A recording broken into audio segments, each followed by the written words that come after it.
Hi friends, welcome to my channel. இன்றைக்கி சவுப்பு colour அவல் வச்சு ஒரு பிரேக்ஃபாஸ்ட் ரெசிபி செய்ய போகிறேன். இது பிரேக்ஃபாஸ்ட்டாகவும் செய்யலாம், டின்னருக்கும் செய்யலாம். நான் ஒரு பவுலில் சவுப்பு கலர் அவல் போட்டிருக்கேன். இதை 3 தடவை தண்ணி ஊற்றி கழுவிக்கணும். நல்லா கழுவுனதுக்கப்புறமா கொஞ்சம் தண்ணி ஊற்றி ஒரு 10 நிமிஷம் ஊற வச்சிடணும். இதை பச்சரிசியிலையும் இந்த ரெசிபியை செய்யலாம்.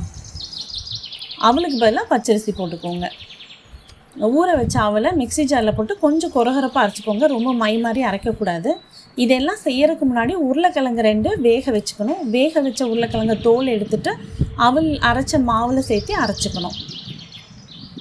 அரைச்ச மாவை ஒரு பவுலில் ஊற்றியிருக்கேன். அது கூட 1/2 ஸ்பூன் மிளகுத்தூள், 1/2 ஸ்பூன் சில்லி ஃப்ளேக்ஸு, 1 ஸ்பூன் சீரகம், கொஞ்சமாக இஞ்சி நல்ல சின்னதாக கட் பண்ணி போட்டிருக்கேன். அதே மாதிரி கருவேப்பிலை, கொஞ்சமாக மல்லித்தலை,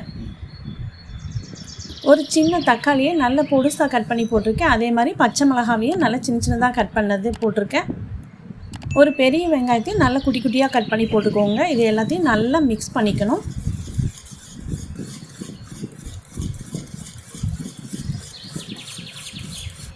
இது கூட 3 ஸ்பூன் அரிசி மாவு, 3 ஸ்பூன்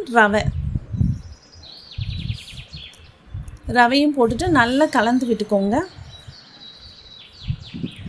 மாவு ரொம்ப கெட்டியாக இருக்குது, அதனால் கொஞ்சம் தண்ணி ஊற்றிக்கிறேன். தோசை மாவு கன்சிஸ்டன்சியில் இருக்கணும் மாவுக்கு தேவையான அளவு உப்பு போட்டு நல்லா கலந்து விட்டுக்கணும். ஒரு தவாவில் கொஞ்சமாக ஆயில் தடவிட்டு அதில் இந்த மாவை ஊற்றிட்டு மூடி போட்டு வேக விடணும். ஃப்ளேமு லோ டு மீடியமில் வச்சுக்கோங்க. கொஞ்சம் வெந்ததுக்கப்புறம் ஆயில் ஊற்றிக்கலாம்.